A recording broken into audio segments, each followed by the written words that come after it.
Hey guys, in this video we're going to go over glycogen storage diseases. But before we can start talking about the diseases, first we got to understand what is glycogen. Glycogen is just glucose. Very simply put, it is a glucose polymer. So it's a string of individual glucose molecules all linked together. So if we already have glucose floating around, what is the point of all this glycogen? We know it's important, but what does it actually do? Well, glycogen is actually the main carbohydrate store for our bodies. Now you might be saying, wait a minute, I know of this thing called fat or adipose tissue, and I'm pretty sure that that's the main energy storage for our bodies. And you're totally right, adipose tissue is the main energy storage. But glycogen is the main carbohydrate or sugar storage. It's the source of glucose, and it's crucial to homeostasis, specifically by balancing blood glucose levels and supplying energy to our muscles. The next question you might ask is, where is glycogen? Where do we store it in our bodies? The first major site of storage is in the liver. An adult liver holds about 400 grams of glycogen. The second major pool is skeletal muscle, which holds for an adult about 1,200 grams. The glycogen stored in the liver can be used to supply the blood, and it's what's used for homeostasis, whereas skeletal muscle glycogen is kept in the myocytes and used to do mechanical work. We also keep some glycogen in our brain. Now, as you may or may not remember, the brain can use only glucose, so glucose levels are super important, and trace amounts are stored in astrocytes. Finally, some glycogen is stored in fetal lungs, specifically in the type 2 pneumocytes. By about 26 weeks, these pneumocytes have started producing surfactant, but prior to 26 weeks, they make glycogen. So now that we have some background, what does glycogen actually look like? What is its chemical structure? Well, we know that it's a polymer of glucose, so by drawing it out, we're going to start by just drawing a glucose molecule. And these obviously are a little abbreviated, but you can see that I'm just drawing a polymer of chains of different glucose. So here are individual glucose molecules, and our overarching glycogen is the whole structure. These bonds in green between the glucose molecules we call alpha-1,4 glycosidic bonds, and they join adjacent glucose molecules. We also have alpha-1,6 glycosidic bonds, and these are the branch point bonds that bind one chain of glycogen to another. So remember that alpha-1,4 links monomers of glucose, and alpha-1,6 links chains of glucose to one another. But unfortunately, it's not quite that simple. We need a molecule to get this whole process going. So that's where we have an enzyme called glycogenin that begins this glycogenesis process. Now I want to delve into this process of glycogen synthesis a little bit more deeply. Glycogen synthesis is regulated by two key enzymes. The first one is glycogen synthase, which adds to the alpha-1,4 polymer. This means it just keeps chugging along, adding glucose monomers to the growing chain. Unfortunately, it's not quite that simple. Glycogen synthase can't just build the whole glycogen molecule itself because it needs to get going. That's where we have another enzyme step in called glycogenin. Glycogenin is a self-glucosylating enzyme that has a tyrosine residue, and that tyrosine residue attracts the first glucose and starts the whole thing going. And just to add one more layer of fun, there are two different forms of this glycogenin. GYG1 is found in the muscle, and GYG2 is found predominantly in the liver and heart muscle or cardiac muscle. Now that we have that overarching view, let's take a little closer look at the synthetic pathway. We'll start with glucose 6-phosphate. So this is a glucose molecule that's come into the cell and trapped there by glucokinase. And we need to change that to a glucose 1-phosphate. and the enzyme that catalyzes that reaction is phosphoglucomutase. Next, we're going to make that glucose 1-phosphate useful by adding an ATP or UTP molecule to it. So we invest energy in the form of UTP, and we get out a UDP1 glucose and a phosphate. Once we have that UDP1 glucose, glycogen synthase can get running and can start building the glycogen molecule using the energy invested with the UTP. Finally, these growing glycogen chains start to branch out using a branching enzyme. So let's draw that out. We're going to start with a glycogenin, remember, that starts the whole process, and we start adding glucose molecules to it to make glycogen. And here at this point, we have a branch. So this is where the branching enzyme has come in and started a new chain branching off the existing glucose molecules. And an important point is this happens about every 4 glucose molecules. So the branching enzymes act on those little teal circles to add in new chains, but these green molecules are glycogen synthase, which are just adding on to the end of the growing chain.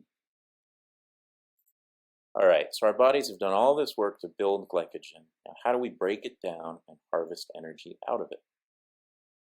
This process of glycogen digestion is interestingly phosphorylytic as opposed to, oh God, excuse my terrible spelling, but it's phosphorylytic rather than hydrolytic. So a phosphorylytic process, like in the liver, uses a phosphate molecule, whereas in the mouth we use a hydrolytic process with H2O.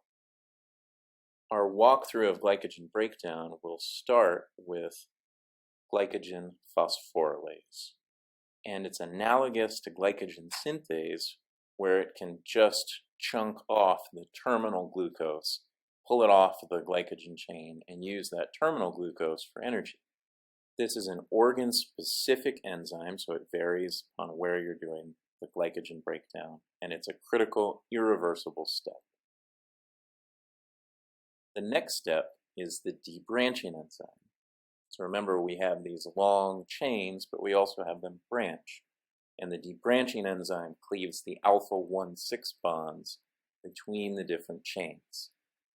So glycogen phosphorylase will chunk down the chain, and then you get to a branch point, and you have to have a debranching enzyme to pull off that final bit, so to fully digest the glycogen.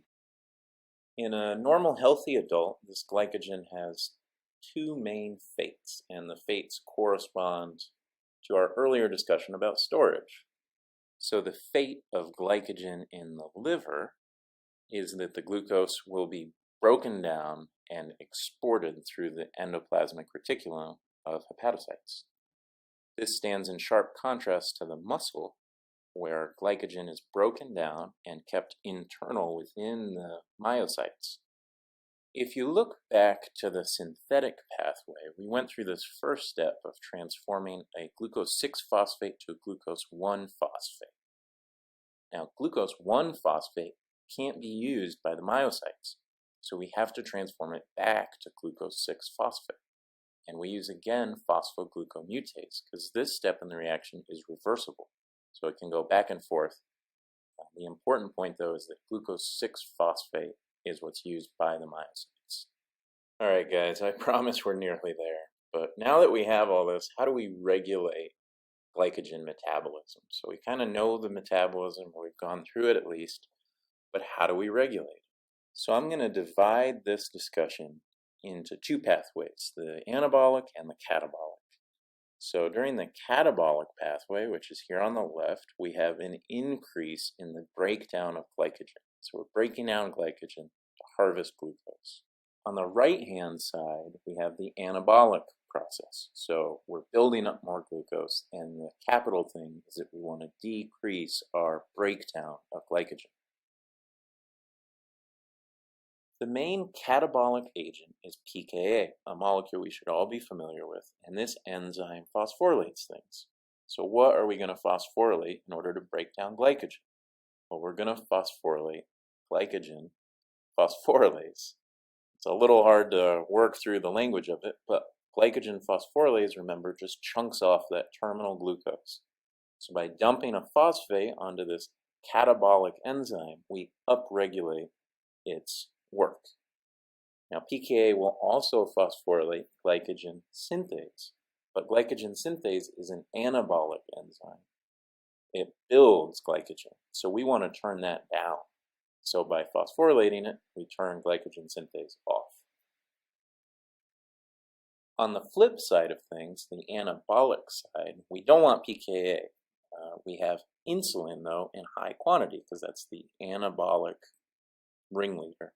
And insulin will upregulate phosphoprotein phosphatase, which, remember, will pull phosphates off enzymes. So rather than phosphorylating them, it will dephosphorylate. And we're going to work with the same two enzymes. So glycogen phosphorylase, we're going to pull the phosphate off that, which will turn it down because that's a catabolic enzyme. And glycogen synthase we'll also steal a phosphate from, but that's anabolic.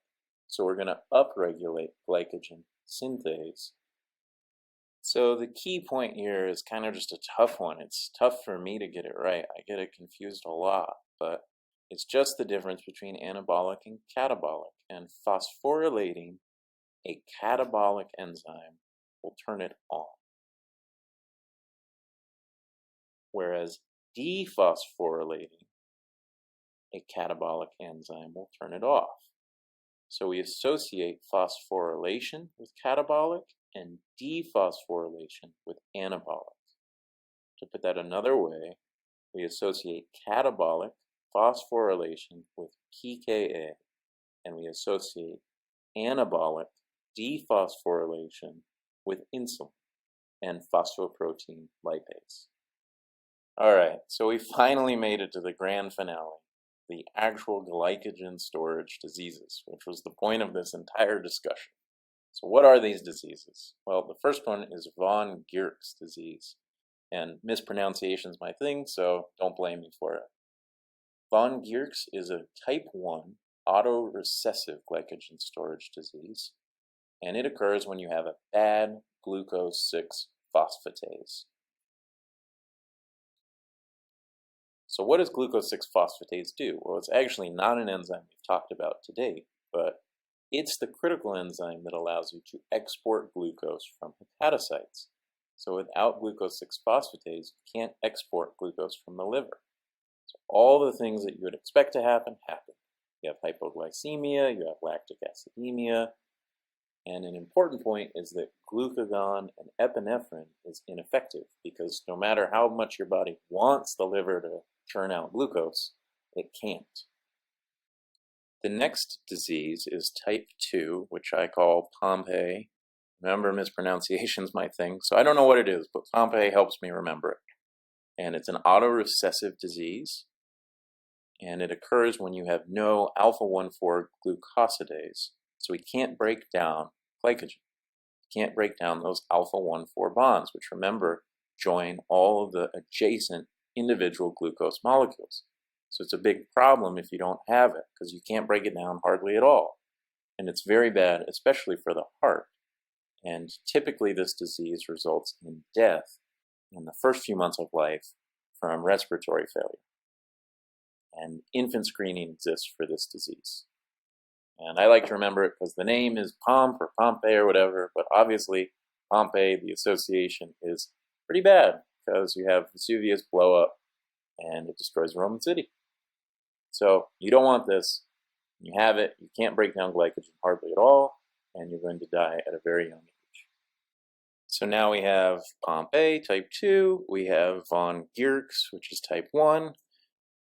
Type 3 is called Cori disease, and it is also autorecessive like the others, and in this case you have a bad alpha-1,6 glucosidase, so you can't fully break up glycogen. But as opposed to type 2, where you can't break down the terminal ends of a glycogen chain, Cori disease just means you can't break the branch points apart. So you can still get some energy out of a glycogen. In fact, you can get a lot of it, but you can't fully digest the entire glycogen. And it results in this disease being milder than others, And the diagnosis is finding a bunch of short-chain glycogens that the person can't fully digest. So the key association with cori is short-chain glycogen because you can't break at the branch points. Final disease we're going to talk about is McArdle, which is type 4 glycogen storage disease. It's also autorecessive, they all are, and it occurs when you have a bad glycogen phosphorylase. So you can't supply your muscles fully, and you find increased levels of creatinine kinase and aldolase, and ischemic events occur during exercise. So you really just can't break down glycogen at the rate you need to supply working muscles. And that's it. We have our 4 types of glycogen storage diseases. Here they all are. And zooming out, we have the entire process of glycogen synthesis, breakdown, and its regulation. Sorry this one went a little long, but feel free to leave me any feedback you want. And as always, thanks for watching.